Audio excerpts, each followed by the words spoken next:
Hello, I'm Ygal Levy. I work for Microsoft and I'm leading a team of what we call industry advisors to support our companies deploy AI and Gen AI in the manufacturing space.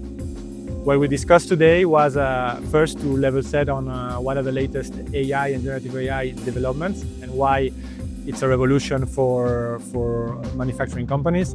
And then we deep dive in examples in the 4 pillars that we use, which is employee productivity, customer reinvention, reshaping business processes, and bending the innovation curve.